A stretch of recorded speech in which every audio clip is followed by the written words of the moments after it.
దేవుని పరిశుద్ధ సంఘమును ప్రియులైన మీ అందరికీ తండ్రైన దేవుని నుండి ప్రభువైన యేసుక్రీస్తు వారి నుండి కృపయు సమాధానమును అనుగ్రహింపబడాలని దేవుని మనస్ఫూర్తిగా వేడుకుంటూ ఉన్నాను. కొన్ని వారాలుగా మనం నడుస్తున్నటువంటి సారాంశంలోనే ఈ దినము కూడా మనం నడుచుకుందాం.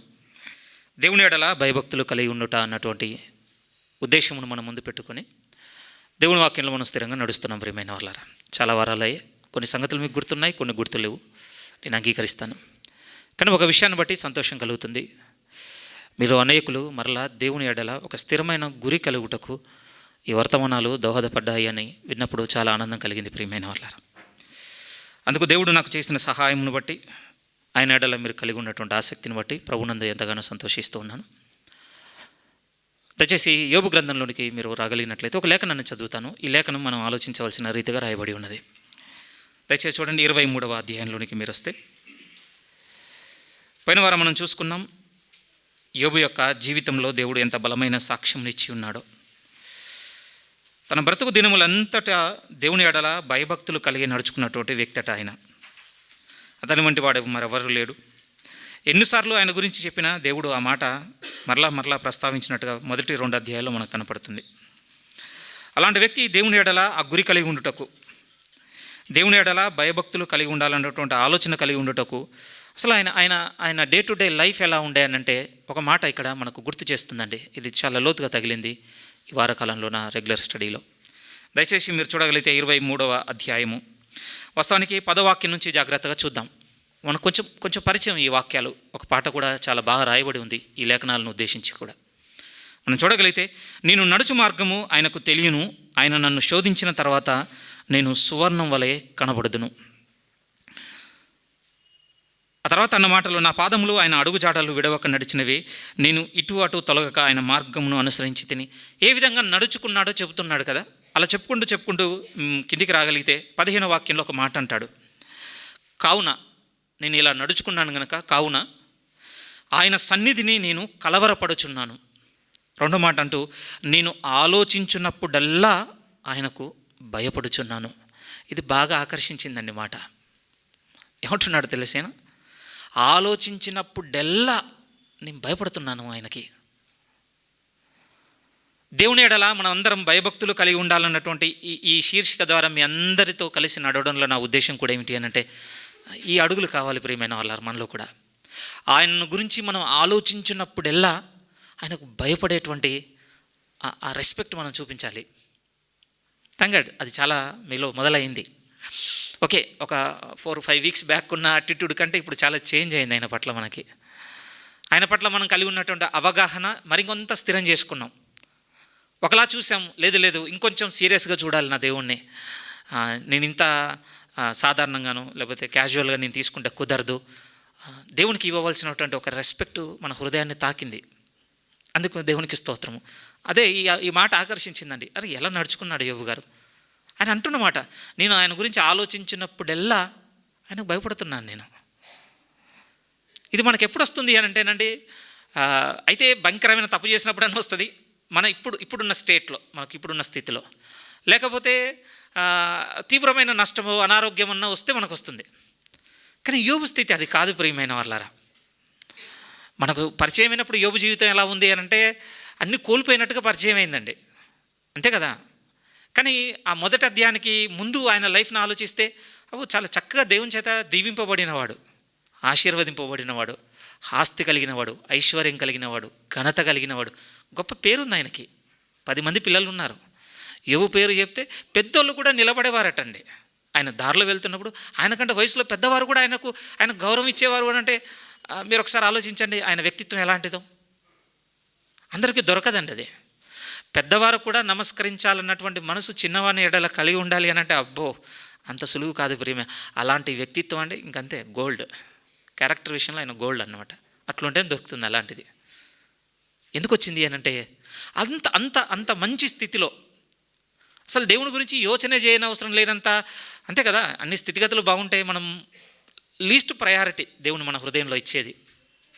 ఎందుకంటే సంఘంలో పలుమార్లు చెప్పే మాట ఒకసారి గుర్తు చేసుకుందాం, అవసరం అవుతుంది. ఎందుకంటే యేసుక్రీస్తు వారు అన్నమాట ఏంది, ప్రభు అంటాడు కదా, ఎవరు కూడా ఇద్దరు యజమానులకు దాసులుగా ఉండలేరు, ఒకటి ధనానికి, ఇంకొకటి ప్రభువుకు. ఎందుకంటే ధనవంతుల గురించి లూకాసు వార్తలు చెప్పినప్పుడు చాలా ఇంట్రెస్టింగ్ వర్డ్ వాడతాడండి యేసుక్రీస్తు వారు. ఒకసారి చూడండి, లూకాసు వార్త 6వ అధ్యాయం. ఇదొకటి రిమైండ్ చేసుకుందాం, మళ్ళీ మనం సాగుతున్నటువంటి థీమ్ దగ్గరికి తీసుకొని వస్తాను. కానీ ఒకసారి లూకాసు వార్త 6వ అధ్యాయంలోనికి మీరు వస్తే, ధనవంతుల గురించి మాట్లాడుతున్నప్పుడు ప్రభు వాడిన పదము చాలా ఆశ్చర్యకరంగా రాయబడి ఉన్నదండి. 6వ అధ్యాయము 24వ వాక్యాన్ని మీరు చూడగలిగితే, అయ్యో ధనవంతులారా, మీరు కోరిన ఆదరణ మీరు పొంది ఉన్నారు. ఆదరణ అనగా ఒక విధంగా ఇక్కడ ఇంకొంచెం దగ్గర తెచ్చుకుందాం, కోరుకునేటువంటి కంఫర్ట్ అంతా, మీ సౌకర్యవంతమైన జీవితాన్నంతా మీరు పొందేసుకున్నారు. దేని బట్టి అంటే మీ దగ్గర ఉన్న ధనముతో, అంతే. ఇంకా ఆరోగ్యం కావచ్చు, సౌకర్యం కావచ్చు, భోజనం కావచ్చు, సుఖమైన నిద్ర కావచ్చు, మంచి విలాసం కావచ్చు, ఏదైనా కావచ్చు, ధనంతో కొనేసుకున్నారు. అన్నీ వస్తాయి, ఈ లోకంలో దొరుకుతాయి ప్రియమైన వాళ్ళారు. ధనంతో కొనగలిగేది అంటే కొనలేనిది ఏది లేదంటుంటారు వాస్తవానికి. అలాంటిది ధనంకున్న నేచర్ భూమి మీద. అందుకోసం ధనవంతులతో అన్నమాట ఏంటంటే, ఓకే ఇప్పుడు ధనం మీ దగ్గర ఉన్న దాన్ని బట్టి మీరు దూరం పెట్టింది ఎవరిని? దేవుణ్ణే కదా. మీరు కోరుకున్న ఆదరణ దొరికింది మీకు. కానీ మీరు మర్చిపోవద్దు, ఇక్కడ అయిపోయిన తర్వాత మీకు మొదలవుతుంది లైఫ్. యోబు గారు ఒకప్పుడు ధనవంతుడు అండి, ధనవంతుడు. అలాంటి వ్యక్తి ఏమంటున్నాడంటే, నేను ఆలోచించినప్పుడెల్లా ఆయన గురించి నాకు జ్ఞాపకం రాగానే భయం నాకు కలుగుతుంది. వాస్తవానికి ప్రియమైన వాళ్ళారా, మన జీవితంలో కూడా అటు నడవాలి. అంతగా దేవుని దగ్గర మనం కావాలి. మన సమస్తంలో దేవుణ్ణి మనం అంటే చూసుకోగలిగే, మన సమస్తంలో చూసుకోగలిగేటువంటి అక్కడి వరకు మనం చేరుకున్నప్పుడు అండి దేవుడు మనకు అర్థమైనట్టు ప్రియమైన వాళ్ళారా. అందుకొరకే ఈ భాగాలు ఇంకొంచెం ఏదో ఇక్కడితో ముగిసిపోగానే వదిలిపెట్టదు మీరు. ఇక ఇప్పటి నుంచి బైబిల్ ఎప్పుడు చదివినా కూడా మీ కళ్ళు ఆకర్షించాలి, ఆ పదాలు కనపడుతుండగానే. ఇక యెహోవా యందలి భయభక్తులు అన్న వర్డ్ వచ్చిందనగానే ఒక మూమెంట్ మీరు పాజ్ అవ్వాలి. ఎందుకంటే మనకు బాగా అవసరమైన ఏదో ఒక సొత్తు దొరికినట్టుగా ఆగిపోవాలి మనం. గుర్తు చేసుకున్నాం కొన్ని వారాల క్రితం, వెండిని వెతికినట్లు వెతికిన ఎడల, దాచబడిన ధనమును వెతికినట్లు వెతికిన ఎడల. అలానే ఉంటుందట అండి. బంగారం కోసం, వజ్రాల కోసం పోయిన వాళ్ళ వెతుకులాట ఒక స్పార్క్ కోసం చూస్తారు. ఆ స్పార్క్ ఇట్లా కన్నుకు టచ్ అయిందా ఆగిపోతారట తెలుసా కదా. ఇక మొదలు పెట్టడం డిగ్గింగ్ అంతే. ఇక ఆ స్పార్క్ దొరికేంత వరకు అందులో చాలా దొరుకుతాయండి. చాలా రాళ్ళకి సన్లైట్ నుంచి కొంచెం వెలుగు వస్తుంది, కానీ మళ్ళీ వాళ్ళు 1కి 100 సార్లు వెతుక్కోవడం, ఇది కాదు అని తీసేసి ఫైనల్గా క్లారిఫై చేసుకున్న ఇదే ఇక మనం వెతుకుతున్న వజ్రం, లేకపోతే ఇంకోటి. ఇప్పటి నుంచి బైబిల్ రీడింగ్లో మనకు ఆ పదాలు అలా తగలాలండి. భయం అన్న పదం, భయభక్తులన్న పదం వచ్చిందంటే మనం ఆగిపోవాలంతే. ఇంకా వెతకాల్సింది అక్కడ ఏదో ఉంది మన కొరకు నిజం. ఎన్ని వారాలు చూసుకున్నాం, ఇంకా పొడిగిస్తే ఇక మీరు ఇబ్బంది పడతారు, నాకు తెలుసు, నన్ను గుడినా పడతారు మీరు. దయచేసి హెబ్రీలకు రాసిన పత్రికలోనికి రాగలిగితే, ఎందుకు ఇంత ఇంపార్టెన్స్ ఈ సిరీస్కి, ఏముంది ఇందులో, ఒక ప్రధానమైన విషయాన్ని చూద్దాం. హెబ్రీలకు రాసిన పత్రిక 12వ అధ్యాయము. హెబ్రీలకు రాసిన పత్రిక 12వ అధ్యాయం. దేవుడు ఎందుకు ఇంతగా కోరుతున్నాడు, బైబిల్ అంతట్లో ఎందుకు ఇంతగా మాట్లాడుతున్నాడు మీకు తెలుసా? సుమారు 300 రిఫరెన్స్లు ఉన్నాయండి. మీరు రాసుకుంటానంటే తెలుసా, ఆశ్చర్యం అనిపించింది నాకు. అన్ని ఉండడం ఏంటి అసలు. దేవుని ఎందరికి భయభక్తులు అన్నటువంటి వాక్యం మీద మీరు వెతుక్కుంటూ పోతే 300 మాటల పైనే ఉన్నాయి. ఒక్కసారి మీరు ఆలోచించండి ఎంత ప్రాధాన్యత ఇస్తున్నాడు దేవుడు. ఎందుకో మీరు చూడగలిగితే హెబ్రీలకు రాసిన పత్రిక ఇది చాలా ముఖ్యమైన మాట అండి. ఇది మనల్ని తాకాలి కొంత. 12వ అధ్యాయం 7 నుంచి జాగ్రత్తగా మీరు గమనించడానికి ప్రయత్నం చేయగలిగితే ఏమని దేవుని లేఖనం మాట్లాడుతుంది చూడండి. హెబ్రీలకు రాసిన పత్రిక 12వ అధ్యాయం 7 నుంచి, శిక్షాఫలము పొందుటకై మీరు సహించుచున్నారు, దేవుడు కుమారులుగా మిమ్మల్ని చూచుచున్నాడు, తండ్రి శిక్షింపని కుమారుడెవడు? కుమారులైన వారందరూ శిక్షలో పాలు పొందుచున్నారు, మీరు పాలు పొందని ఎడల దుర్బీజులే కానీ కుమారులు కారు అన్న తర్వాత 9, మరియు శరీర సంబంధులైన తండ్రులు మనకు శిక్షకులై ఉండిరి, వారి యందు భయభక్తులు కలిగి ఉంటిమి.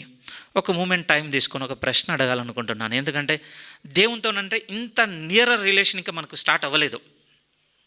తల్లితో తండ్రితో స్టార్ట్ అయినంత దగ్గర బంధం ఇంకా దేవునితో మనకు స్టార్ట్ కాలేదండి. అయిందన్న నేను ఒప్పుకోను మీది నిజం అవ్వలేదు. ఇంకా ఎందుకు అవ్వలేదంటున్నాను తెలుసా? ఆయన మనకి ఇంకా దూరమే, కనిపించని వాడుగా ఉన్నాడు, అదృశ్యంగా ఉన్నాడు. మనం ఏమాత్రం కూడా స్పృశించలేదు, తాకలేదు, కనుగొనలేదు, ఏం జరగలేదు. ప్రేమ విశ్వాసంతో నమ్మి సాగుతున్నాం. అంతకు మించి ఏ ఎవిడెన్స్ లేదు మన దగ్గర. అదే పేరెంట్స్ అనుకోండి, అన్నీ వేరండి. మన 5 సెన్సెస్ పనిచేసాయి వాళ్ళతో. ఇప్పుడు ఏమడుగుతాను అంటే, ఎందుకు భయపడ్డాం మనం అసలు పేరెంట్స్కి? ఎందుకు భయపడ్డాం? ఒక పదంతో చెప్పేది కాదండి అది, తెలుసా? ఒక మాటతో చెప్పేది కాదు. చెప్పడానికి కూడా మన దగ్గర కొన్నిటికి అసలు ఏమాత్రం కూడా ఆన్సర్స్ ఉండవు ప్రియమైన వాళ్ళారా. కొన్ని ఎందుకుంటాయో తెలియదండి, కానీ నమ్మాలి. ఏంటి అని అంటే, మనం బతికున్నంత కాలం అండి, వాళ్ళు మనతో ఉన్నంత కాలము మనం వారికి భయపడ్డాం. దేవుడు కూడా అదే అంటారు. మళ్ళీ చదువుదాం 9 వారి 9 మరియు శరీర సంబంధులైన తండ్రులు మనకు శిక్షకులై ఉండిరి, వారి యందు భయభక్తులు కలిగి ఉంటిమి. అట్లయితే ఈ పదం చూడండి, ఆత్మలకు తండ్రి అయిన వానికి మరి ఎక్కువగా లోబడి బ్రతకవలెను కదా. ఇప్పుడు మీరు ఒకసారి ఆలోచించి చూడండి, దేవుడు ఎంత హయ్యర్ డిగ్రీ చూపిస్తున్నాడో తెలుసా ఈ వాక్యాన్ని ముందు పెట్టి మనతో. ఈరోజు మనం ఉన్న తరం, సరే నాకంటే వయసులో పెద్దవారు దాన్ని కొంతన్న రుచి చూసి ఉండొచ్చు, కానీ నేను నా తర్వాత నా కిందికున్న వారి తర్వాత ఏం పోగొట్టుకున్నామంటే, తల్లిదండ్రుల ఎడల భయం కలిగి ఉండటాన్న ఆ దీవెనను కోల్పోయామండి. నిజంగా లిటరల్గా కోల్పోయాం. లోపం పెంపకందే లేండి, తెలుసా? మీకు అర్థం కావాలన్నమాట ఎందుకంటున్నాను. లోపం పెంపకందే, నిజంగా ఒక దీవెన కోల్పోయామండి. ఇది అర్థం కానప్పుడు దేవుని అసలు అర్థం కాదు ప్రియమైన వాళ్ళారా. పోనీ అయ్యో ఇదొకటి కొంచెం హార్ష్గా వినపడుతుండొచ్చు, బట్ నన్ను క్షమించండి, కానీ ఒకసారి మీరు మనసు పెట్టి ఆలోచించి చూడండి. మీరు ఎస్పెషల్లీ పేరెంట్స్, చర్చ్లో ఉన్నటువంటి పేరెంట్స్, నీ బిడ్డను, కుమార్తెనో కూతురునో తీసుకొని, వరే ఇప్పటి నుంచి నువ్వు నాకు భయపడాలరా అని ఒక తల్లి కానీ తండ్రి కానీ మీరు మీ బిడ్డలు చెప్తున్నారంటే ఏ కారణం గురించి చెప్తున్నారు? ఒక్కసారి ఒక మూమెంట్ పాజ్ తీసుకొని మీరు ఆలోచించాలి. ఎందుకు భయపడాలి వారు మీకు? ఎందుకు భయపడాలి? లక్ష ఉన్నాయి మీ దగ్గర ఆన్సర్స్. కన్నా నేను వాన్ని పెంచుతున్నా, నేనున్నాను కనుక ఉన్నాడు, నేను పెడితే తింటాడు, నేను వానికి కూడు గుడ్డ సమస్తం వానికి సమకూరుస్తున్నాను, సంరక్షిస్తున్నాను, పోషిస్తున్నాను, అన్నీ ఆల్ అండ్ ఆల్, అంతే కదా? నిజమే, రైట్. మరి దేవుడు ఎవరు మనకి? దేవుడు ఎవరు ప్రియమైన వాళ్ళ? ఒక పరిశుద్ధ సేవకుడు, పేరు అప్రస్తుతం కానీ ఒక పరిశుద్ధ సేవకుడు ఏమని చెప్పి ఉన్నాడంటే, దేవుని ఎడల మనకు భయభక్తుల పరిపూర్ణత ఎప్పుడు మనకు అర్థమవుతుందట అంటే, దేవుడు తండ్రి అని మనం ఎరిగినప్పుడు అటండి. నాకు అస్సలు అర్థం కాలేదండి, నిజంగా చెప్తాను. ఇప్పటికీ ఇంకా పోరాడుతున్నాను ఆ మాట దగ్గర. ఎంత ఫెమిలియర్ అయిపోయిందండి మనకు ఆ పదం. దేవుడు మనకు తండ్రి అనేది అలా కొస నాలుక మీద ఉంది అంతే, అలా వదిలేస్తామండి అంతే కదా. కానీ ఆ వృద్ధుడైన సేవకుడు అన్న మాట ఏమిటంటే, దేవుని ఎడల భయభక్తులను అన్నటువంటి ఆ సెన్స్ మనకు పరిపూర్ణంగా అర్థం కావాలి అని అంటే, మనకు దేని మీద వెలుగు కావాలట అంటే, దేవుడు తండ్రి అని వెలుగు ఎప్పుడైతే దొరుకుతుందో మనలో ఏం మొదలైపోతుంది అంటే, దేవుని ఎడల భయభక్తులు ఎవ్వరు మార్చారటండి. ఇక ఇదే మాట దానికి ఆధారం. నేను ఎక్స్ప్లెయిన్ చేయలేను, ఎందుకంటే చెయ్యగలిగేటువంటి కృప కాదు కదా, అనుభవం బుద్ధిగారంలో. బట్ ఈ లేఖనాన్ని మాత్రం మీరు ప్రార్థనలు ఎత్తి పట్టుకోవాలి. చాలా సీరియస్, సింపుల్ ఏం కాదు. మనం చదివింది Hebrew 12:7-9 ఉన్నటువంటి వాక్యము. అబ్బో భలే లోతైన మాట అండి. దేవుడు మనకు తండ్రి అని ఎప్పుడైతే మనం ఎరుగుతామో, పిలుస్తామో, పలుకుతామో, చెబుతామో, కోరుకుండా ఏవి కావండి, ఏవి కావు.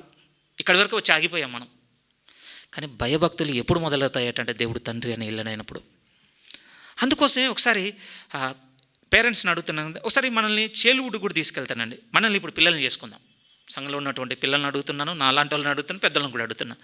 ఏమడుగుతున్నాను అనంటే, ఒకవేళ మనం భయపడి ఉంటే తల్లిదండ్రులకు ఎందుకు భయపడి ఉండొచ్చు? మన వైపు ఒకసారి ఆలోచిద్దాం. ఎందుకు భయపడి ఉండొచ్చు? కారణం ఏంటి? ఏమై ఉండొచ్చు?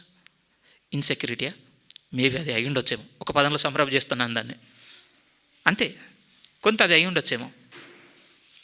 ఎందుకు ఈ మాట అంటున్నాను అనంటే, దేవుడు అదే మార్గమును చూపెడుతున్నాడండి ఇక్కడ. ఆశ్చర్యంగా, కొంతకాలము మీ తల్లిదండ్రులు, శరీర సంబంధులైన మీ తల్లిదండ్రులకు మీరు భయభక్తులు కలిగి ఉంటుంది కదా అన్న తర్వాత అన్నమాట ఏంటి? మళ్ళీ చదువుదాం 9.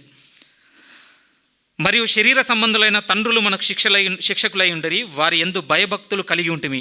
అట్లయితే ఆత్మలకు తండ్రి అయిన వానికి మరీ ఎక్కువగా లోబడి బ్రతుకవలను కదా.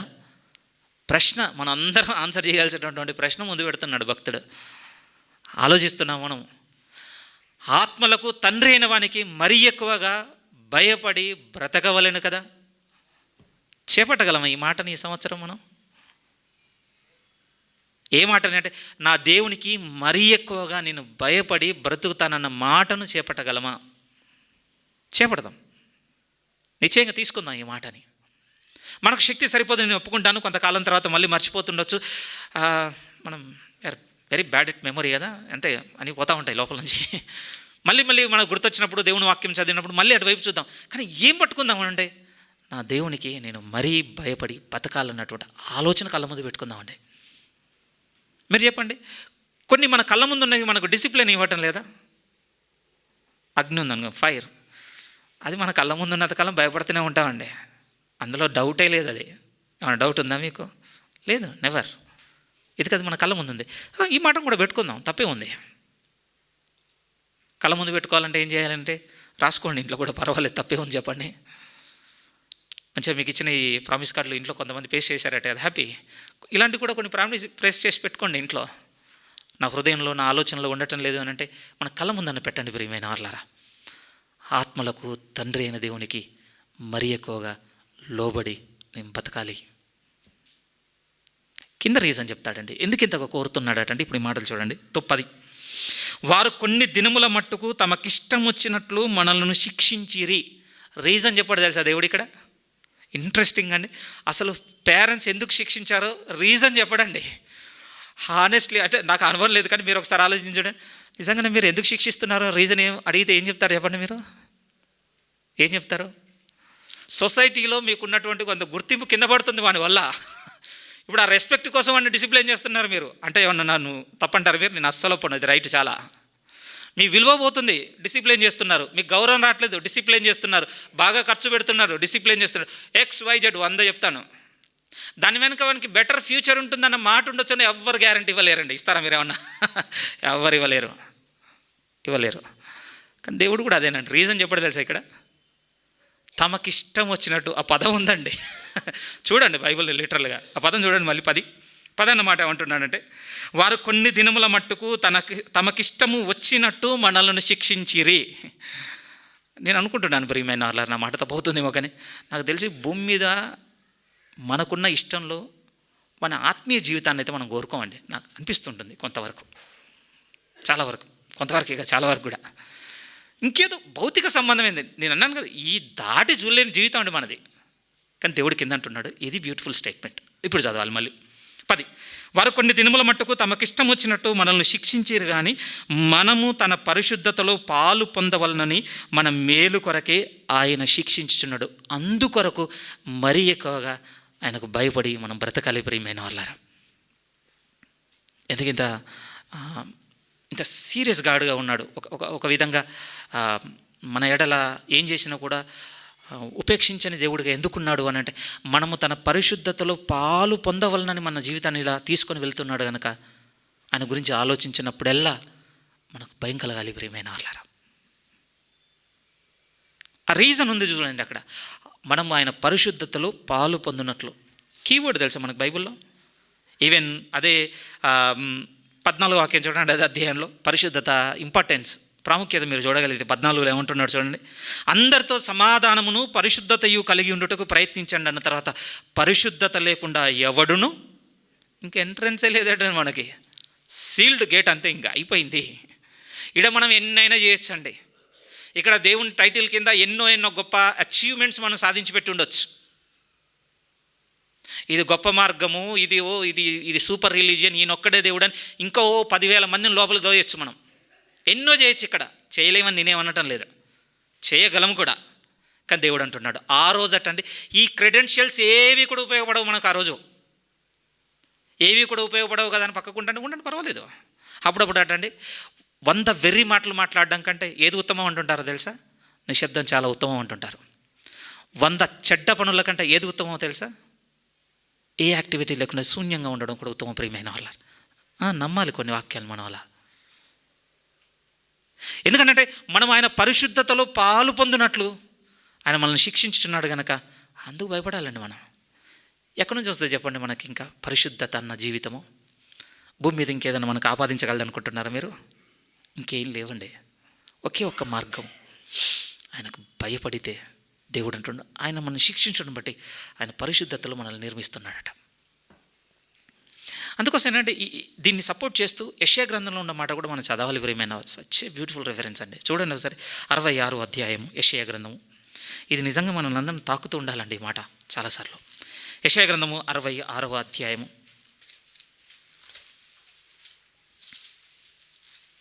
ఒక విధంగా ఈక్వల్ టు రెవల్యూషన్ 22 చాప్టర్ అనుకోండి వాస్తవానికి. ఎందుకో తెలుసా, యెషయాలో 66 అధ్యాయాలు ఉంటాయి, మనం బైబిల్లో 66 పుస్తకాలు. ఒక విధంగా అండి ఈ 66వ అధ్యాయం చివరిది ప్రకటన గ్రంథం అనే కేటగిరీలో పెట్టుకోండి, పర్వాలేదు. ఎందుకంటే ఆయన ఎవరిలో నివాసం ఉంటాడో, ఎవరితో ఉంటాడో రాయబడుతుంది ప్రియమైన వాళ్ళు. ఈ చాప్టర్ ఎండింగ్ కూడా ఒక విధముగా కొత్త ఆకాశం కొత్త భూమి కంక్లూజన్తో ఎండ్ అవుతుంది తెలుసా మీరు ఈ బుక్ చదివితే. ఒక విధంగా రెవల్యూషన్ 22 చాప్టర్స్ ఈ 66లో ఉన్నాయని చూడండి మనసు పెట్టి. ఇప్పుడు మీరు చూడండి ఈ మాట ఎంత ఇంట్రెస్టింగ్ రాయబడిందో. బిగినింగ్లో, ప్రారంభంలోనే యెహోవా ఇలా, మొదటి నుంచి చదువుతున్నాను. యెహోవా ఇలాగూ ఆజ్ఞ ఇచ్చుచున్నాడు, ఆకాశము నా సింహాసనము, భూమి నా పాదపీఠము. మీరు నా నిమిత్తము కట్టనుద్దేశించు ఇల్లు ఏపాటిది, నాకు విశ్రమ స్థానముగా మీరు కట్టనుద్దేశించినది ఏపాటిది. అవన్నీ నా హస్తకృత్యములు, అవి నా వలన కలిగినవని యెహోవా సెలవిచ్చుచున్నాడు. ఇందాక మీతో అన్నట్టుగా మనం ఆయన ఎడల పరిశుద్ధత కలిగి ఉండకుండా చేసిన 1000 పనులు లాంటివి ముందున్నవన్నీ. ఇది చేస్తే ఇంప్రెస్ అవుతాడేమో, అది చేస్తే ఇంప్రెస్ అవుతాడేమో, అది చేస్తే 1000 చేసి ఉండొచ్చు. అదే అంటున్నాడు. పోనీ అటు ఏమైనా చూసేటట్టుగా ఉన్నాడు అటు నాయన లేదంటున్నాడండి. ఓకే, అగ్రి చేస్తాను, సొలొమోను కట్టింది దేవుని కొరకే, దేవుడు అన్నమాట.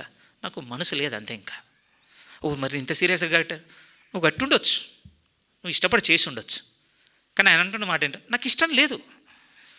బలవంతం చేసి దేవుని ఏమన్నా మన అంగీకారంలోకి తీసుకురాగలనుకుంటున్నారండి? నెవ్వర్ అండి, నెవ్వర్. సత్యము మన ఆలోచనలోనికో, మన అభిప్రాయాల్లోకో, లేకపోతే మనం ఉద్దేశించిన తలంపుల్లోనికే దేవుని తేగలం అనుకోవడం అంత మూర్ఖత్వం ఇంకొకటి లేదు ప్రియమైన వాళ్ళారు మన జీవితంలో. మనిషి ఏదైనా చేయగలిగేది ఉంది అని అంటే ఆయన ఆలోచనలోనికి, ఆయన ఉద్దేశంలోనికి తనను తాను మార్చుకున్నట తప్ప ఇంకేం లేదు దేవుని మతం. పూర్వపు ఒక పరిశుద్ధ సేవకుడు చెప్పిన మాట ఏంటంటే, దేవుడు అట అంటే ఈవెన్ మన ఆరాధనలు కూడా కోరుకోవటం లేదండి. స్ట్రేంజ్గా ఉంటుంది, కానీ ఆయనలో నడిస్తేనే అర్థమవుతుందని నాకు అర్థమైంది. మరి ఎందుకు ఆరాధిస్తున్నాను అంటే ఆ సేవకుడు అన్నాడు, నన్ను నేను బాగు చేసుకోవడానికి అన్నాడండి ఆయన. నాకు బాగా నచ్చింది. నిజంగా అండి, మనం ఏదోని ఇస్తేనే తీసుకొని దాన్ని బట్టి ఆనందపడేటువంటి ఆలోచన మనకు వద్దు ప్రియమైన. అది కాదు దేవుడు అంటే మనకి. మరి ఈరోజు ఎందుకు ఆయన్ని ఆశ్రయించాను, ఎందుకు నేను ప్రార్థన చేస్తున్నాను? నన్ను నేను కట్టుకోవడానికి, మిమ్మల్ని మీరు కట్టుకోవడానికి, ఒక మనిషిగా. నిజము. ఆయన అంటున్నాడు, వీటిని బట్టి కూడా నేను దృష్టించేవాడిగా లేను. ఎంత పెద్దవో తెలుసా? ఆయన కోసం కట్టినవి, ఆయన కోసం రూపించినవి, ఆయన కోసం మహిమను తీసుకొస్తానని చేసిన వాటిని, అవి మీ హస్తకృతములు, అవి నా నివాస యోగ్యాలు కావు. కానీ కింద అన్నమాట ఇప్పుడు మనం తాకాల్సింది. ఈ మాట చూడండి జాగ్రత్త, 2వ వాక్యంలోనే మిడిల్ పార్ట్. అవన్నీ నా హస్తకృతములు, అవి నా వలన కలిగినవని యెహోవా సెలవిచ్చుచున్నాడు అన్న తర్వాత ఈ పదాన్ని చూడండి. ఎవడు దీనుడై నలిగిన హృదయము గలవాడై నా మాట విని వణుకుచుండును అన్న తర్వాత వానినే నేను దృష్టించుచున్నాను. ఈరోజు మీ ముందు నిలబడ్డాను కూడా దేవుడు చూడటం లేదు ప్రియమైన వాళ్ళారా. నిజం. ఆయన కను దృష్టి ఎవరిని వెతుకుతుందో తెలుసా? ఇక్కడ కూర్చుని 50 మందితో ఆయన పని లేదండి. ఈ 50లో ఒకరు ఉంటారు, ఆ ఒక్కరు కావాలి ఆయనకి. ఆ ఒకడు అన్న వ్యక్తికి ఇస్తున్నటువంటి క్వాలిటీస్ ఏం చెప్తున్నాడో తెలుసా? ఎవడు దీనుడై నలిగిన హృదయం కలిగిన వాడై నా మాట విని వణుకుతాడో. చాలా లేజీగా ఉన్నామండి, అగ్రి చేస్తాను నేను. ఎంత లేజీ వచ్చేసామంటే, దేవుడు మనకు ఒక మాట చెప్పగానే ఆలోచిస్తాం ప్రియమైన వాళ్ళరా. మేడం మీదకి వచ్చిన తర్వాత చూద్దాంలే, దీన్ని చేయాలా వద్దా, పాటించాలా వద్దా, వినాలా వద్దా, పట్టించుకోవాలా వద్దా. చాలా టైం ఉంది ఇంకా మనకి. ఎందుకంటే మన చుట్టూ ఉన్నటువంటి పరిస్థితులు మనకు చాలా అనుకూలంగా ఉన్నాయండి, చాలా అనుకూలంగా ఉన్నాయి. దినాలు మనతో చాలా సజావుగా వెళ్ళిపోతున్నాయి ప్రియమైన వాళ్ళరా. సో లీస్ట్ బాధరండి మనకి ఇప్పుడు. చాలా తక్కువ బాధపడుతున్నటువంటి విషయంగా ఏమున్నది అని అంటే, దేవునికి నేను వణకాలన్నటువంటి విషయం లీస్ట్ బాదర్ థింగ్ ఇప్పుడు మనకి. మీరు దేవుని ఏమి పట్టించుకోవట్లేదు, మీరు ఓవర్లుక్ చేస్తారు అట్లేం చెప్పడం లేదు నేను. కానీ మనలో కొరవడినటువంటి సెన్స్ ఏంటో తెలుసా? ఆయనకు నేను వణకాలన్నటువంటి సెన్స్ మనకు చాలా దూరం ఈరోజు. బహుశా మన భౌతిక స్థితిగతులు మనకు చాలా కంఫర్టబుల్గా ఉన్నాయేమో ఇప్పుడు ఈయన నిర్లక్ష్య పెట్టుటకు. అంతేనండి, ఇంకేమనగలం చెప్పండి. కానీ దేవుడు ఏమంటున్నాడు? ఆయన చాలా స్పెసిఫిక్గా ఉన్నాడండి, నిర్దిష్టంగా ఎవడు దీనుడై నలిగిన హృదయం కలిగిన వాడే నా మాట విని వణుకుతాడో వానిని నేను దృష్టించుచున్నాను. ఉండగలమా ఈ వంతులో మనం? ఉండగలమా? దేవుని ప్రియ సంగమా మిమ్మల్ని అడుగుతున్నమాట, ఉండగలమా ఈ చోట? అలా ఉన్నోళ్ళు ఆయనకు కావాలండి. అలా ఉన్నోళ్ళే. చాలా రోజుల క్రితం సంఘపాదిరి మనల్ని ఒక మాట అడిగి ఉన్నారు కదా, దేవుని దగ్గరికి వెళ్తే దేవునితో మీరు ఏం మాట్లాడతారు అని. పెద్ద ప్రశ్నే అండి, నిజమే, కరెక్టే, చాలా పెద్ద ప్రశ్న. అసలు మాట్లాడడానికి ఆయన మనం పిలవాలి అని అంటే అర్హత ఇక్కడ రాయబడింది ప్రియమైన వాళ్ళారా. మనం పిలవాలంటే అర్హత ఇక్కడ ఉందండి. ఆయనతో మనతో మాట్లాడాలంటే అర్హత ఇక్కడ ఉంది. ఆ అర్హతలు కనపడుతుంది. ఆయన అంటే భయముతో విని, ఆయన మాట విని వణికేటువంటి స్వభావం కలిగిన వారిని అందరిని పిలుచుకుంటున్నాడు దగ్గరికి. అలాంటి వాళ్ళు అంటే ఇలాంటి సెన్స్లో లేకుంటున్న వాళ్ళంతా ఇక్కడే ఉంటారు, అంతేనండి.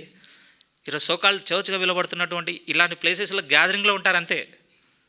గ్యాదరింగ్లో మాట్లాడతారు నాలాగా, అంతే, ఇంకేం లేదు ప్రియమైన వాళ్ళారా. ఎప్పటి వరకు అనంటే ఈ దేవుడు చెప్పిన ఈ అడుగుల్లో మన జీవితం ఉన్నంత వరకు. ఒక విధంగా చాలా సీరియస్గానే ఉందండి ఆయన గురించి ఇలా మెడిటేట్ చేస్తున్నప్పుడు. ఎందుకంటే మన దేవుడు చాలా సీరియస్గా ప్రియమైన వాళ్ళారా, చాలా సీరియస్ అండి. మనం ఎప్పుడు చదివిన వాక్యాలే మనకు పొడిపొడిగా తెలిసిన విషయాలే, కానీ మన అవగాహనలో లేకుండా పోయినవి ఏంటో తెలుసా? ఆయనను చూడగానే మిక్కిలి వణుకుతున్నారని, దూతలు భయపడుతున్నాయని, పంచభూతములు నిజముగా అంటే ఆకాశాలు, పర్వతములు ఇవన్నీ కదిలిపోతున్నాయి, పారిపోతున్నాయి, ఇలాంటి మాటలన్నీ మనం చదువుతున్న డే టు డే రీడింగ్లో టచ్ అవుతున్నాయి. కానీ ఆ టచ్ అవుతున్న వాటిలో ఉన్నటువంటి ఆ సెన్స్ అంటే ఈరోజు మనల్ని తాకటం లేదు. మలాకీ పుస్తకంలో కూడా ఒక మాట అంటాడు ప్రియమైన, మాట్లాడుతుంది ఇశ్రాయేలుతో అయినప్పటికీ ఒక విధంగా ఈరోజు మనం తొంగి చూస్తే మన గురించి చెప్పిన మాటలు అన్నట్టుగా కనపడతాయి. రండి మలాకీ గ్రంథము. ఎందుకంటే ఇక దేవుడు ఆల్మోస్ట్ ఇక మాట్లాడడం మానేసినటువంటి కాలము వాళ్ళతో. ఇక ఎందుకంటే ఆ బుక్ తర్వాత అంటే ఇక 400 సంవత్సరాలు దేవుడు వాళ్ళ వైపే చూడలేదు, వాళ్ళ గురించి ఆలోచించలేదటండి దేవుడు. 400 సంవత్సరములు ఒక విధంగా మరుగు కాలము దేవుని మాట వాళ్ళకి.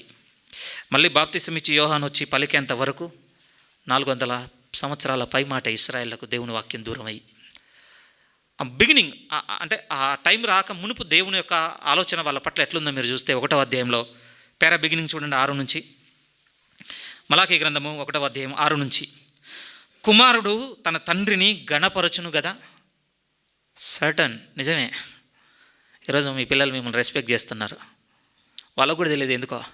ఆ రెస్పెక్ట్ మీరు తీసుకుంటున్నారు, మీకు కూడా తెలియదు ఎందుకో. ట్రూత్ అండి, నేనేం ఊరికే ఫేక్గా చెప్పడం లేదు, నిజం అది. ఎవరికి తెలియదండి.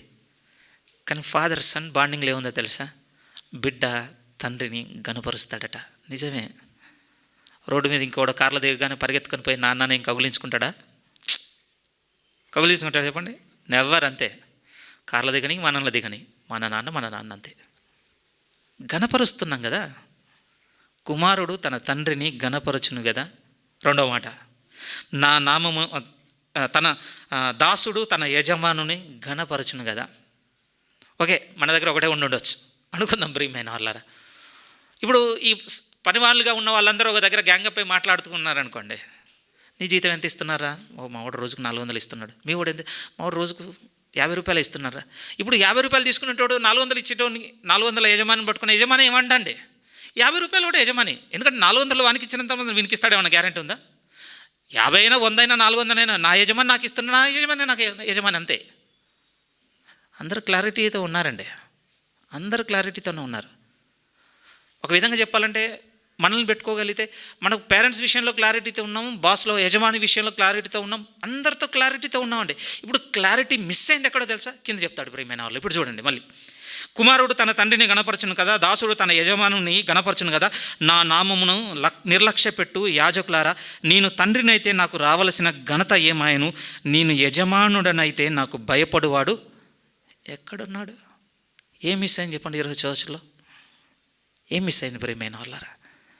దేవుడే మనందరికీ యజమానుడైతే భయపడేవాడు ఎక్కడున్నాడని అడుగుతున్నాడు.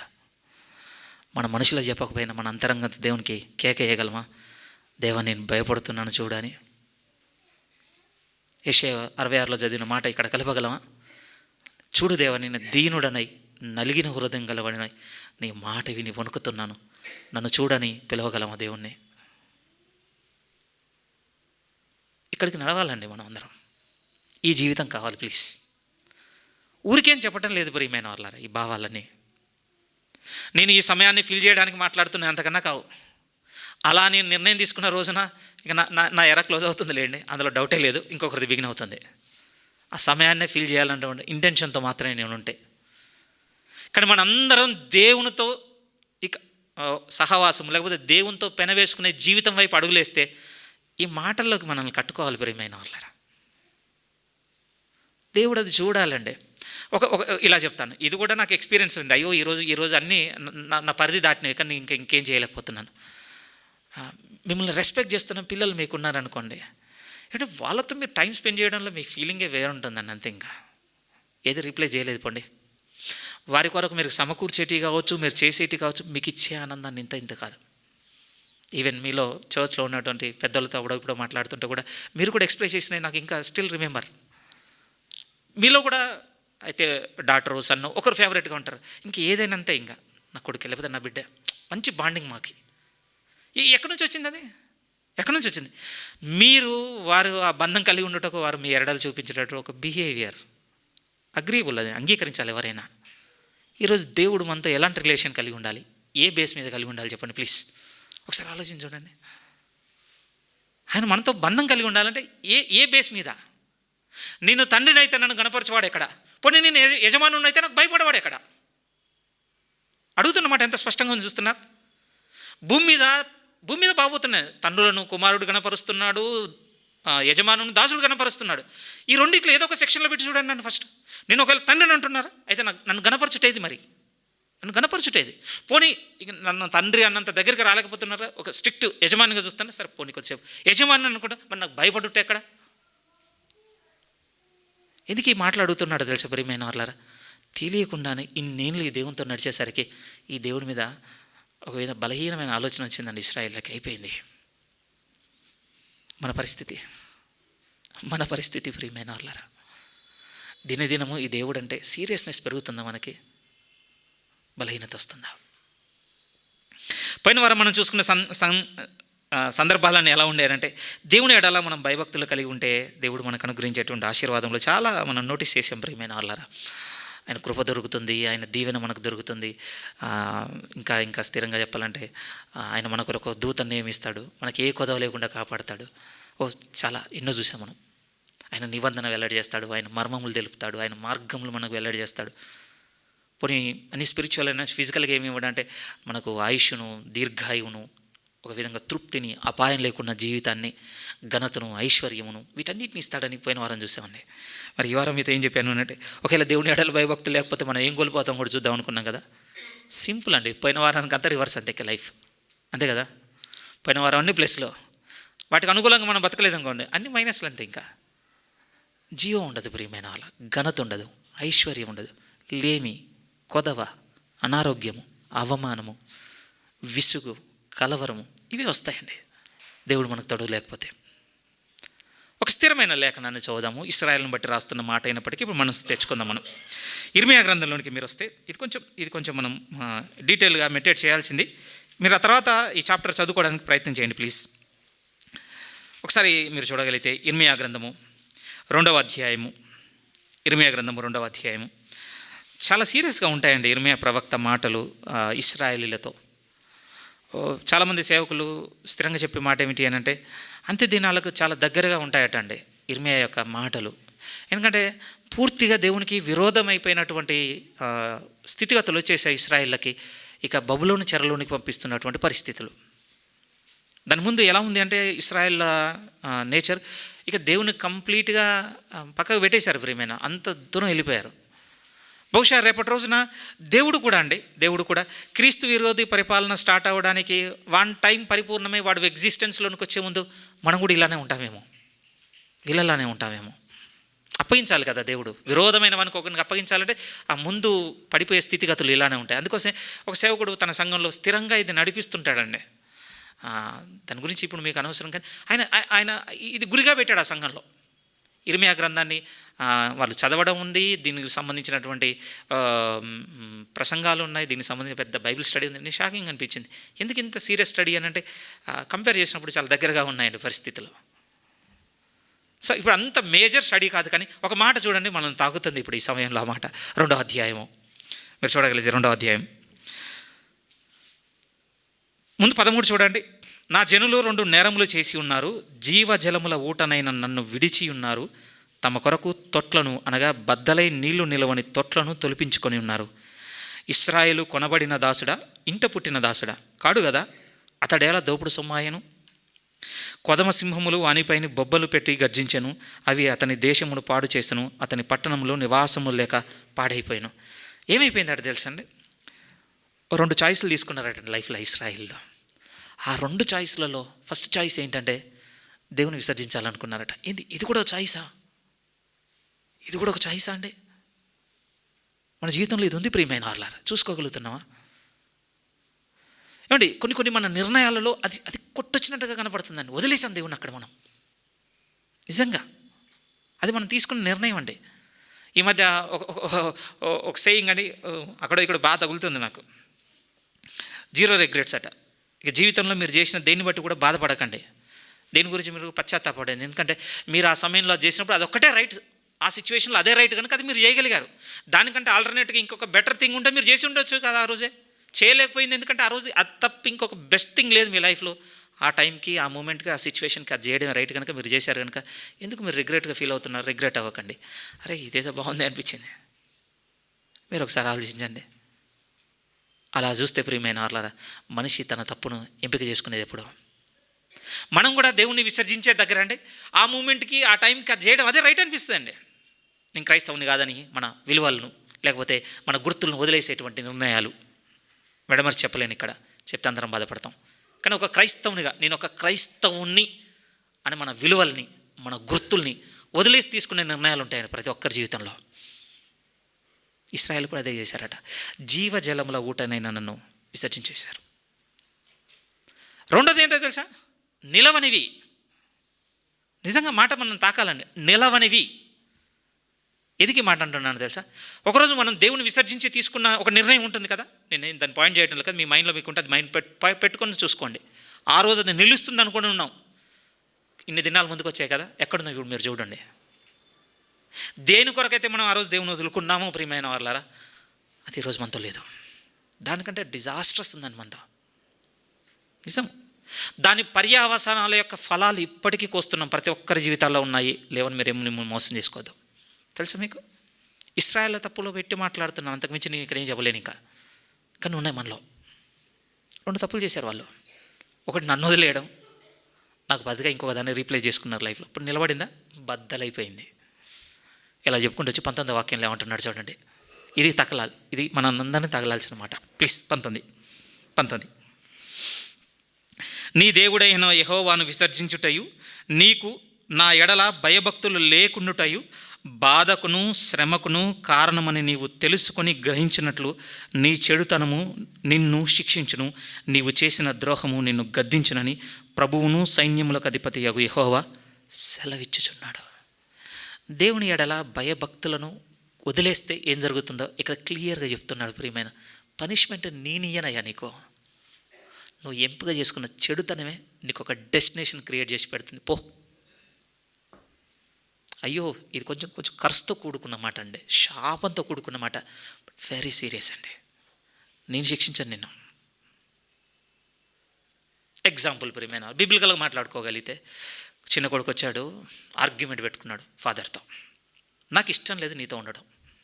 తండ్రి ఆ రోజు మాట్లాడుతున్నాడు, అరే నీకేం తక్కువైంది చెప్పు, ఎంత సౌకర్యంగా బతుకుతున్నావు నువ్వు కోరుకున్నది నీకు అందుతుంది, ఖర్చు పెడతానంటే ఖర్చు పెట్టడానికి డబ్బులు ఇస్తున్నావు, నేను యజమానిగా ఉంచున్నావు, నువ్వు విచారణ చేయవానిగా ఉన్నావు, నువ్వు పనులు చూసుకోగలుగుతున్నావు, రూల్ చేయగలవు, నీ కళ్ళ ముందు ఎన్నో పెట్టాను కదా, నాకు ఇష్టం లేదు నీతో ఉండడం. కారణం ఏంటని నన్ను అడక్కు. కొన్నిసార్లు మన దగ్గర కారణాలు కూడా ఉండవు ప్రియమైన వాళ్ళ. ఎందుకు చేస్తామో ఏం చేస్తామో తెలియదండి. జీవితం అట్లా పోతుంది ప్రియమైన వాళ్ళ. ఆర్గ్యుమెంట్ పెట్టుకున్నాడు తండ్రి చేసేది లేక కొడుకు బలవంతం మీద ఆస్తి ఇచ్చేశాడు. చెప్పండి, తండ్రి ఏమన్నా శిక్షించాడు అనుకుంటున్నారు అవన్నీ? ఆ రోజు తను ఎంపిక చేసుకున్న తన చెడుతనమే ప్రియమైన వాళ్ళారా లేమికి, బాధకు, కొరతకు, దుఃఖానికి, తుదకు మరణానికి కూడా నడిపించేది ఎవరు కారణం అయింది. అయిపోయింది అంతే. ఆ రోజు తండ్రిని గణపరచనందుకు, తండ్రికి ఇవ్వాల్సిన విలువనివ్వనందుకు, ఆ రోజు తండ్రి ఎడల భయము భక్తి నిలిపి తండ్రి ఆలోచనకు లోబడనందుకు ఒక కొడుకు జీవితం ఎక్కడ ల్యాండ్ అయిందో మీరు చూడండి. ఫ్లిప్ చేసి మన కాంటెంపరీ లైఫ్ తెచ్చుకోగలిగితే మన కళ్ళ ముందు లేవో ప్రియమైన వాళ్ళారా? ఎన్ని సంఘటనలు లేవో. అన్నీ చూస్తున్నాం కదా, ఈరోజు న్యూస్లో చూస్తున్నాం, రిలేటివ్స్లో చూస్తున్నాం, అక్కడ ఇక్కడ వింటూనే ఉన్నాం, కళ్ళ ముందు కనపడుతూనే ఉన్నాయి. చాలా చిత్రాల్లో చూస్తున్నాం, డాక్యుమెంటరీస్లో చూస్తున్నాం. ఎన్ని సంఘటనలు చెప్పండి. దేవుడు కూడా అదే అంటున్నాడు, నీ చెడుతనమే నిన్ను శిక్షిస్తుంది. మళ్ళీ చదుదాం 19, చాలా మంచి మాట. 19 మళ్ళీ చదుదాం. 19, నీ దేవుడైన యెహోవాను విసర్జించుటయు, నీకు నా ఎడల భయభక్తులు లేకుండుటయు, బాధకును శ్రమకును కారణమగునని నీవు తెలుసుకొని గ్రహించినట్లు. నేనేం చేయను కీడు. దేవుడు కీడు చేయట అసంభవం ప్రియమైన వాళ్ళారా. బిబ్లికల్గా 2 రిఫరెన్స్లు ఉంటాయి. ఒకటి ఇర్మియా 29:11 నుంచి తీసుకున్నా మీరు పర్వాలేదు, యాకోబు పత్రిక నుంచి తీసుకున్నా పర్వాలేదు. చాలా కష్టం అండి. దేవుడు మనకు కీడు చేయట, ఉద్దేశించి దేవుడు మనకు చెడు చేయటం అనేది లేదండి అసలు. ఆయన వల్ల కాదు, ఎందుకంటే ఆయన స్వభావంలో అది లేదు. తన స్వభావమునకు విరోధముగా ఆయన ఏదియు చేయలేడు బిబ్లికల్గా మాట్లాడితే. మరి ఎందుకు మన లైఫ్లో దుఃఖము, కన్నీళ్ళు, కొరత, నష్టాలు ఎందుకున్నాయి? ఇక్కడుంది చూడండి, క్లియర్ రీజన్ ఇక్కడే ఉంది. నువ్వు ఎంపిక చేసుకున్న నీ చెడుతనమే నిన్ను శిక్షిస్తుంది.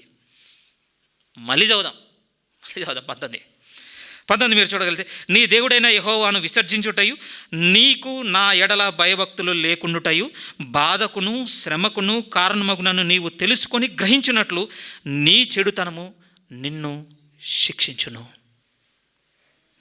ఇదేం డిసిప్లిన్ ప్రియమైన వాళ్ళారా. హెబ్రీలో ఒక మాట చదువుకొని వచ్చామండి, ఆయన కూడా మనల్ని శిక్షిస్తున్నాడట. కానీ ఎందుకు కాదండి, అక్కడ ఎందుకు శిక్షిస్తున్నానని చెప్పాడో తెలుసా? తన పరిశుద్ధతలో పాలు పొందినట్లు ఆయన శిక్షిస్తున్నాడు.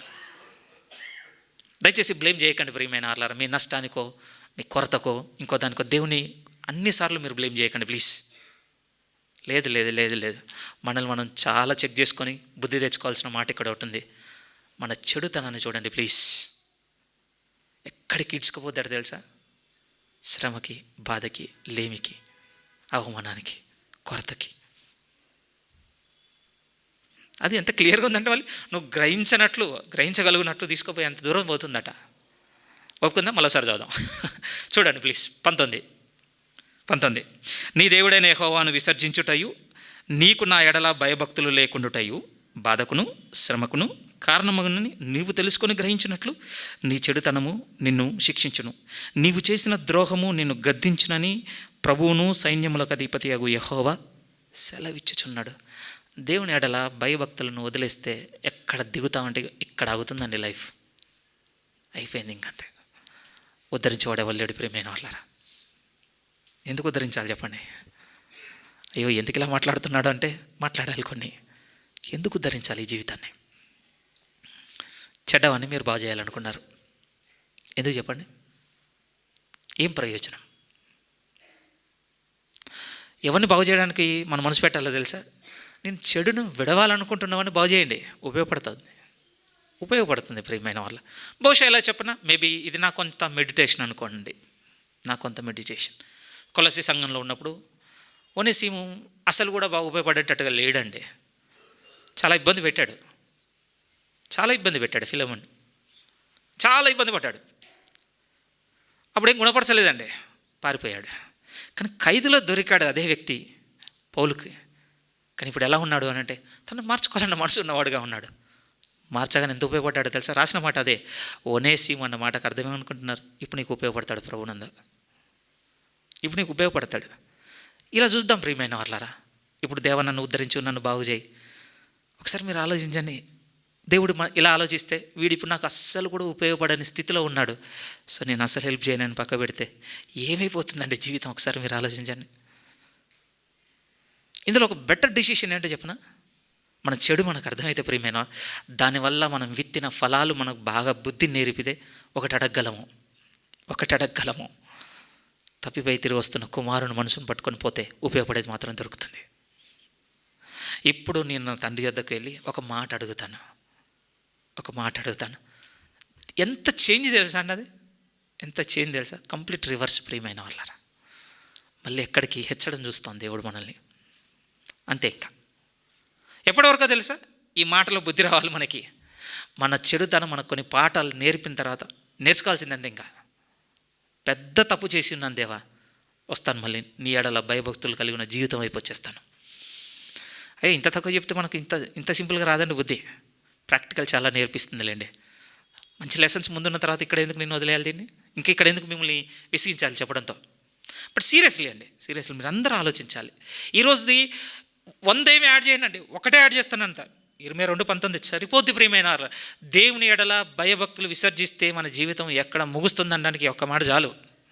మళ్ళీ కూర్చోబెట్టి మీకు 20 రెఫరెన్స్లు నేనేం రాయించను, రాసుకొని వచ్చాను, ఉన్నాయి. ఇది ఒకటి చాలు మీ హృదయం పట్టుకుంటే. ఒక మాట ఉంది కదా తెలుగులో, అన్న ఉడికింది తెలుసుకోవాలంటే ఏం చేయాలంట, అంతే. ఇంకో పెద్ద మాట చెప్తుంటారు లోకంలో కూడా, మనిషికో మాట. రైట్, వండర్ఫుల్, అందరం ట్యూన్లో ఉన్నాం. ఈరోజు ఈ ఒక్క మాట చాలైతే, అంతే కదా. మనం తీసుకున్న నిర్ణయం ప్రియమైన వాళ్ళారా, అయ్యో మళ్ళీ దీన్ని స్ట్రెస్ చేస్తాను, నిజంగా అండి, అయ్యో అది మనల్ని ఈడ్చుకెళ్ళేటువంటి మార్గాలంతా ఇంత ఉండవు. ఒకే ఒక అవకాశం ఉంది, ఆయన వైపు తిరిగి ఆయన మాట విని మళ్ళీ ఆయనకు భయపడుతూ దేవా నన్ను ఆదుకొని చేజాచుట. చేయలేమా ఇది? చేయలేమా చెప్పండి? గుద్దలు పడి పైకి రావడానికి ప్రయత్నం చేస్తున్నారు. ఆ పక్క నుంచి ఇంకో వ్యక్తి నడిచిపోతున్నాడు. నన్ను పైకి లాగని చెయ్యి జాపు అని ఎవరన్నా మనకు నేర్పించాలా చెప్పండి? గుంతలు పడ్డవానికి ఎవరన్నా నేర్పించాలా? అవసరం లేదు ప్రియమైన, అవసరమనే నేర్పిస్తుందండి కదా. ఎగ్జాక్ట్లీ. మీకు తెలుసా, మనందరం అవసరంలో ఉన్నాం. ఎవ్వరం కూడా అనుకోవడానికి లేదు నా లైఫ్ బాగుందని. ఎవరిదేం బాగాలేదులేండి, అంతే. మేబీ నా కంటికి మీరు బాగుండొచ్చు, మీ కంటికి నేను బాగుండొచ్చు, ఇట్లా చూస్తున్నాం కనుక. కానీ మిమ్మల్ని మీరు చూసుకున్నా, నన్ను నేను చూసుకున్నా బాగాలేవని మనకు బాగా తెలుసండి. చేయి చెప్పడానికి ప్రాబ్లం ఏంటి ప్రియమైన వాళ్ళారా? నన్ను బాగు చేయమని దేవుని వైపు మన చేయి చెప్పడానికి ప్రాబ్లం ఏంటి? నాకు తెలియదు ఎందుకు మాట్లాడుతున్నానో, ఎవరిని ఉద్దేశించి మాట్లాడుతున్నాను, కానీ అందరం ఉన్నాం ఈ మాటలు. ఎందుకు ఇలా ఉండాలి? మనం దేవుని బిడ్డలుగా ఉండలేమా? ఉంటే తప్ప, ఉండకపోతేనే తప్పు తెలుసా? ఇర్మీయా గ్రంథంలో కొన్ని మాటలు చదువుదాం ప్రియమైన వాళ్ళు. ఇవి బాగా లోతుగా రాయబడ్డాయండి, చాలా ఉపయోగకరమైన మాటలు. ఇబ్బంది పెట్టిన ముగిస్తాను. ఇర్మీయా గ్రంథము 32వ అధ్యాయంలోనికి రండి ప్లీజ్. 31వ అధ్యాయాన్ని మీరు చూశారనుకోండి, దేవుడు ఏమంటాడు అని అంటే, ఇంక అయిపోయింది, మిమ్మల్ని వదిలేస్తాడు, ఇంకొక జనాంగాన్ని ఏర్పాటు చేసుకుంటాడు, వాళ్ళతో ఒక కొత్త నిబంధన చేస్తాడని. ఒక విధంగా ఇండైరెక్ట్గా చెప్పాలంటే మన గురించే రాస్తున్నట్టుగా, నూతన నిబంధన గురించే వెల్లడి చేస్తున్నట్టుగా 31వ అధ్యాయంలో మీరు క్లియర్గా చదువుతారు. సో ఇప్పుడు 32వ అధ్యాయంలో ఉన్నటువంటి మాట మన హృదయాన్ని పట్టుకుందాం ప్రియమైన. 32వ అధ్యాయం ఒకసారి చూడండి. 39వ వాక్యాన్ని మీరు చూడగలిగితే దేవుడు ఒక చక్కటి బ్లెస్సింగ్ మనకి ఇక్కడ చూపెడుతున్నట్టుగా మనం చదవగలం ప్రియమైన వాళ్ళారా. ఇర్మీయా గ్రంథము 32వ అధ్యాయం 37 నుంచి చదువుదాంలేండి, కొంచెం కనెక్టివిటీ కోసం. 37, ఇదిగో నాకు కలిగిన కోపోద్రేకం చేతను మహారౌద్రము చేతను నిన్ను వారిని వెళ్ళగొట్టిన దేశంలో నుండి వారిని సమకూర్చి ఈ స్థలమునకు తిరిగి రప్పించి వారిని నిర్భయముగా నివసింపజేశాను. నథింగ్ బట్ ఏం లేదు ప్రేమ. ఇక్కడ కాంటెక్స్ట్ ఏంటంటే, ఇర్మీయాను వెళ్ళి ప్రకటించమంటాడు. ఏమని ప్రకటించమంటాడు అంటే, ఇప్పటికన్నా మీరు నా తట్టు తిరిగారా, మిమ్మల్ని స్పేర్ చేస్తాను, కాపాడుకుంటాను. ఇంకా కూడా వినకుండా ఇలానే విగ్రహాలు నన్ను వదిలేసి బద్దలైపో వాటిని పోగు చేసుకున్నారు, అటే సాగారా, 70 ఏళ్ళు బబులోను చెరకు మిమ్మల్ని ఇచ్చేస్తాను. అయిపోయింది, ఇంకా మీ బతుకులంతా ఆగమైపోతాయి. చిన్నదేం కాదు. హబక్కూకు మీరు చదివి చూడండి, తెలుస్తుంది. కల్దీయులు వస్తున్నారంటే ఎట్లుంటుందో సిచ్యువేషన్. వాళ్ళు వచ్చిపోతున్నట్టండి, ఇంకా రాజ్యాలు మళ్ళీ కోలుకోవడం ఉండదటండి, ఉండదట అంతే. చాలా ఒక విధంగా అక్కడ హబక్కూ ప్రవక్త ఎలాంటి పిక్చర్ చెప్తాడు అంటే, మిడతలు అంత దండుగా వచ్చి పొలం మీద ఆలి వెళ్ళిపోతే ఎలా ఉంటుందో అలా ఉంటుంది కదా. వాళ్ళు వస్తే వాళ్ళకి అప్పగింపబోతున్నాము మమ్మల్ని. చిన్న డిబేట్ జరుగుద్దండి హబక్కూకుకి దేవునికి మొదటి అధ్యాయంలో. ఆ తర్వాత రియలైజ్ అవుతాడు ప్రియమైన, రిపెంట్ అవుతాడు 3వ అధ్యాయానికి వచ్చేసరికి. బిగినింగ్ ఎలా ఉంటుందని, మరి వాళ్ళకి ఇస్తావా, మేము చేసిన తప్పేంటి, కొంతనన్న మమ్మల్ని కనికరించవచ్చు కదా, ఇంకొంచెం బలహీనులకి ఇవ్వచ్చు కదా. సో XYZ సరిపోతుంది. అందుకోసం ఇర్మీయా గారు అంటున్నా, 70 ఏళ్ళు మిమ్మల్ని పంపించేస్తాడు. ఆ 70 ఏళ్ళ తర్వాత మళ్ళీ నేను చెప్తాను, మొత్తం మీరు ఇప్పుడు నా వైపు తిరిగారా, నేను ఏ విధంగా మళ్ళీ మేము కాపాడుతానని అప్పుడు అంటున్న మాటలు. మళ్ళీ ఒకసారి 37 చదువుదాం, మీకు అర్థమైపోతుంది. ఇదిగో నాకు కలిగిన కోపోద్రేకం చేతను మహారౌద్రం చేతను నిన్ను వారిని వెళ్ళగొట్టిన దేశంలన్నింటిలో నుండి వారిని సమకూర్చి ఈ స్థలమునకు తిరిగి రప్పించి వారిని నిర్భయంగా నివసింపజేసేదను. మళ్ళీ కొంత కనికరం ఉంది, ఎందుకంటే పితరులను జ్ఞాపకం చేసుకున్నందుకు. దానియేలు బుక్ చదివారంటే మీకు అర్థం, మా నీతిని బట్టి కాదు, మా మంచిని బట్టి కాదు, కేవలం పితరులను బట్టే కదా దేవా మళ్ళీ మమ్మల్ని జ్ఞాపకం చేసుకున్నామని చాలా ఆ దైవచిత్తానుసారమైన దుఃఖంలోనికి వెళ్తాడండి. మీరు దానియేలు 9 చదివితే కనపడుతుంది అక్కడ. ఒకవేళ కనెక్ట్ కావడానికి చదువుతానంటే ఒకసారి చూడండి, ఇక్కడ చేయబెట్టండి ప్లీజ్. దానియేలు గారు అనగానే 70 ఏళ్ళ చెర ఎండింగ్లో ఉన్న ఆయన వ్యక్తి, అంతే కదా. నెబుకద్నెజర్ రాజు రావడము, ఇశ్రాయేలుని యుద్ధం చేయడం, దానియేలుని ఇంకొంత షద్రకు మేషకు అబేద్నెగోలను ఆలయ ఉపకరణం అన్నింటినీ పట్టుకెళ్ళిపోయిన తర్వాత ఇక దానియేలు వృద్ధుడైపోయాడంటే ఇక 70 ఏళ్ళ చెర ముగింపుకు వచ్చేసింది. అవి వచ్చినప్పుడు ఏం జరుగుతుందో చూడండి ఒకసారి 9వ అధ్యాయం మొదటి నుంచి. దానియేలు గ్రంథము 9వ అధ్యాయం మొదటి నుంచి. మాదీయుడగు అహష్వేరోషు యొక్క కుమారుడైన దర్యావేషు కల్దీయుల పైన రాజాయను. అతని ఏలుబడిలో మొదటి సంవత్సరమందు దానియేలును నేను యెహోవా తన ప్రవక్తయగు ఇర్మియాకు సెలవిచ్చి తెలియజేసినట్టు యెరూషలేము పాడుగా ఉండవలసిన 70 సంవత్సరములు సంపూర్తి అగుచున్నవని గ్రంథముల వలన గ్రహించి తిని. ఆయనకు అర్థమైపోయింది, అప్పుడు మమ్మల్ని చెరలోని పట్టుకొచ్చేశారు, ఆ పీరియడ్ ఎండింగ్కి వచ్చేసింది, ఇక 70 ఏళ్ళు అయిపోతున్నాయి అనగానే వెంటనే దేవుని నమ్మకత్వానికి ఈయన చాలా దుఃఖపడతాడు. ప్రియమైన వాళ్ళారా, యూజువల్గా అండి మనల్ని ఖైదు చేశారు, విడిపిస్తున్నారు, ఇంకా మన రిలీజ్ డేట్ వచ్చిందంటే అందరం ఎగిరిగంతేటట్టుగా ఉంటాం. ఆ సిచ్యువేషన్స్ ఉంటాయి. కానీ ఇక్కడ సిచ్యువేషన్స్ ఏంటో తెలుసా? తనకున్న ప్రశస్తమైన బట్టలన్నీ తీసేసి గొడపట్ట కట్టుకొని బూడిదలు కూర్చొని ఇక దుఃఖము కూడా కూర్చుంటాడండి.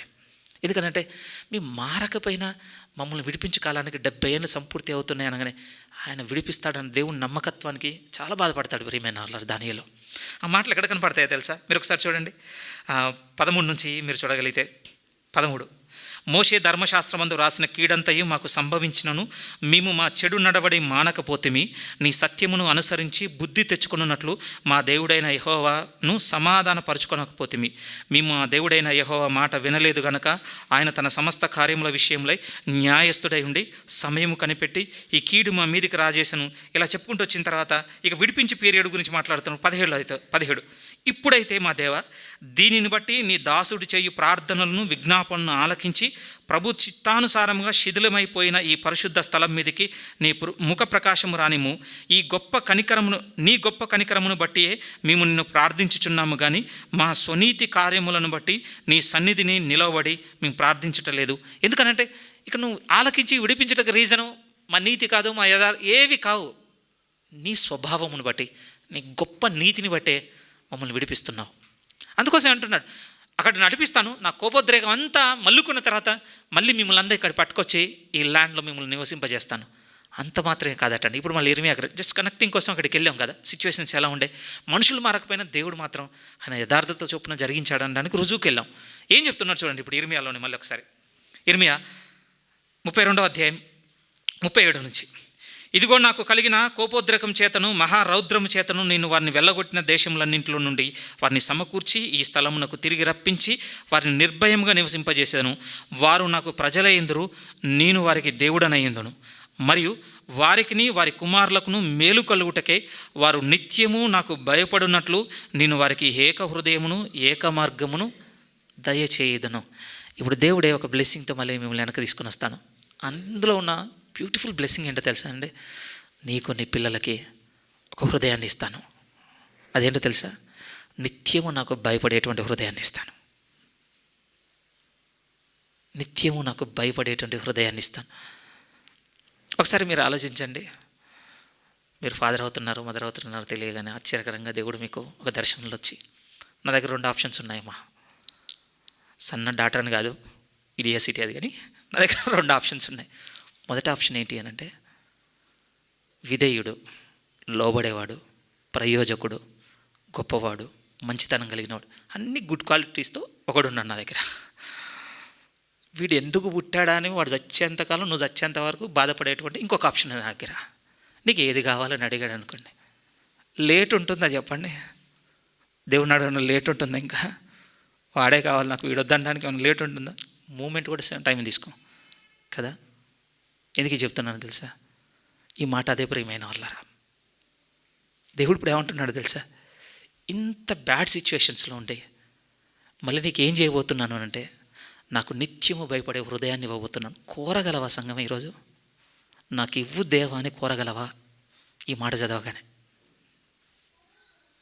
ఇక్కడ మనకు కావాల్సిందంత ఒకటేనండి, మన అవసరాన్ని ఎరిగి అది నాకు లేదు అని దేవుణ్ణి అడుగుట, ఇంకేం లేదు ఇక్కడ. మళ్ళీ చెప్తున్నాను, మన అవసరం ఎరిగి ఇది నాకు కావాలని దేవుణ్ణి అడుగుట, అంతే.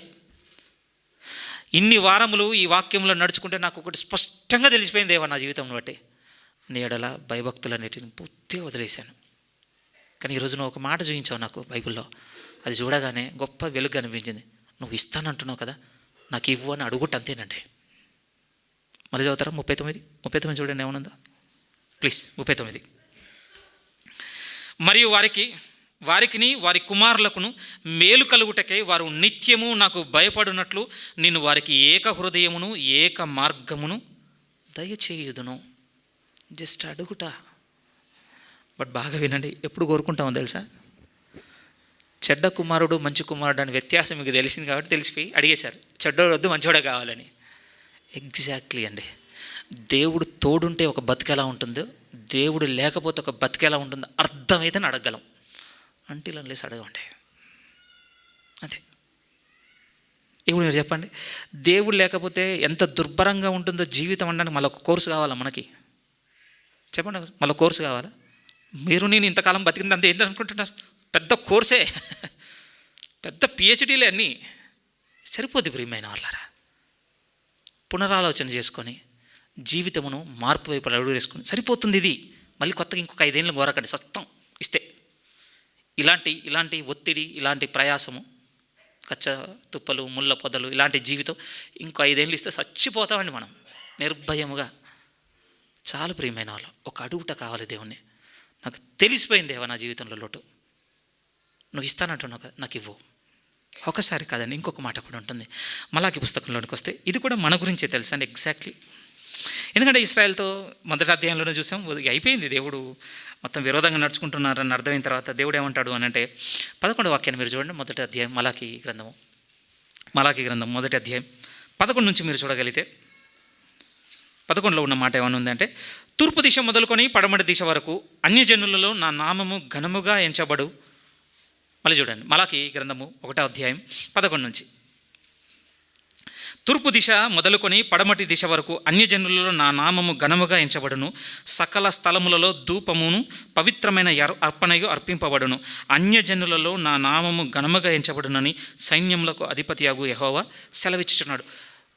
నిబంధనను అతిక్రమించి దేవుని నిబంధన నిర్లక్ష్య పెట్టిన వాళ్ళని నీకు వదిలేశాడట ప్రియమైన వాళ్ళ. ఇప్పుడు ఎలాంటి వాళ్ళని ఏర్పాటు చేసుకోబోతున్నాడంటే, ఘనపరిచేవారిని, గురిపెట్టి దేవుళ్ళు నడుచుకునే వారిని పోగు చేసుకుంటున్నాడట. ఇంట్రెస్టింగ్, అందులో అన్యజనుల నుంచి కూడా వచ్చిన వాళ్ళు ఉన్నారట. నిజం చెప్పమంటారా? మనం కూడా ఉన్నాం దేవుని దృష్టిలో. ఎవరు వీళ్ళు? ఆయన నామమును ఘనముగా ఎంచేవారు. అలా కిందికి చెప్పుకుంటూ వచ్చి, అదేం విడగొట్టారు కనుక ఏం డివైడ్ చేయకండి, కిందికి చదువుకుంటూ వచ్చి 2వ అధ్యాయం 5లో చూడండి. ఇప్పుడు ఏమంటున్నాడు? 2వ అధ్యాయం 5 మీరు చూడగలిగితే, నేను చేసిన నిబంధన వారి జీవమునకును సమాధానమునకును కారణమాయను. భయభక్తులు పుట్టించుటకే నేను వాటిని వారికిచ్చి తిని గనుక వారు నా యందు భయభక్తులు కలిగి నా నామం విషయంలో భయము గలవారే సత్యము గల ధర్మశాస్త్రమును బోధించు దుర్బోధన ఏమాత్రమును చేయక సమాధానమును బట్టి యథార్థతను బట్టి నన్ను అనుసరించి నడుచుకునే వారే దోషముల నుండి అనేకులను త్రిపిరి. ఎలాంటి బిహేవియర్ ఉన్న వాళ్ళు రాబోతున్నారట తెలుసా? ఆ అన్యజనుల గుంపుల నుండి దేవుడిచ్చిన నిబంధనను బట్టి భయభక్తులు నేర్చుకొని ఆ భయభక్తులను నడుచుకునే వారు వస్తున్నారటండి. మీరు నేనే. అందుకే ఉంది ఈ వాక్యం. ఇది ఎందుకు మనకిచ్చి ఎందుకు నేర్పుతున్నాడు తెలుసా? ఆయనకు భయభక్తులు మనం నేర్చుకున్నటకు. ఎగ్జాక్ట్లీ చూడండి, ఆయన గురి పెట్టుకున్నాడు ప్రియమైన వాళ్ళారా. మన వైపు ఆయన గురి పెట్టుకొని ఉన్నాడు. సమస్య అంతా ఒకటి, ఇంకేం లేదు. అర్థమైంది మన దురవస్థ. ఆయన వైపు తిరుగుతుంది. ఇంకా దీనికి ఇంకేదో 100 విషయాలు మీకు అవసరం లేదు, నాకు అవసరం లేదు. దీనికి 100 రోగం వచ్చిందని మన బాడీ మనకు చెప్తున్న తర్వాత మళ్ళీ 15 టెస్టులు కావాలి చెప్పండి, అవసరమా? డబ్బులు ఎక్కువ ఉన్నాయంటే పోయి పెట్టుకోండి. కానీ చెప్తుంది కదా బాడీ, నిన్నట్లా ఈరోజు లేదు, నిద్రపట్టడం లేదు, కూర్చోలేకపోతున్నాం, నిలవలేకపోతున్నాం, తింటే పోవట్లేదు, వామిట్ అవుతుంది, మోషన్, బాడీ చెప్తుంది. అయిపోయింది. ఇంకా మళ్ళీ ఇంకో కొత్త టెస్ట్ ఏం మీకు నాకు అవసరం లేదండి. నిర్ధారణ అయిపోయింది, దేవునితో మనం నడవటం లేదని. ఓకేనండి, ఫిజికల్గా సిక్నెస్ అర్థమైంది, కానీ లైఫ్లో దేవుడు అర్థం కావటం లేదంటే ఏంటండి డిసిషన్స్ ఇప్పటివరకు మనం చేసినవన్నీ? మనం తలపెట్టిన కార్యాలన్నీ ఏంటి చూపిస్తున్నాయి కదా. చాలు ప్రియమైన వాళ్ళారా, చాలు. ఇక ఏం తీసుకుందాం తెలుసా? దేవునితో నడిచే జీవితం కావాలి. ఊరికే కాదు, స్థిరంగా ముందు నుంచి చెప్పుకుంటూ వచ్చింది, ఆయనతో భయభక్తులు కలిగి ఉన్న జీవితం. వదిలేసాం, కలిగి ఉన్నాం అనుకోండి, ఎన్ని దీవెనలు ఉన్నాయో చూసాం. వదిలేసామా ఇంకంతే ప్రేమ. మన చెడుతనమే మనకి ఎన్ని లెసన్స్ నేర్పాలో నేర్పుతుంది, ఇంకా నేర్పిస్తుంది. ఇంకా ముందు ఇంకా చెప్పాల్సిన పని లేదు. బెటర్ థింగ్ ఏంటంటే ఆపేయడం బెటర్. ఇంకా ఇక్కడితో ఆగడం బెటర్ ప్రియమైన వాళ్ళ. బుద్ధి తెచ్చుకున్న వైపు తిరగడం బెటర్. ఇంత చెప్పిన తర్వాత కూడా ఒక సమస్య ఉందండి.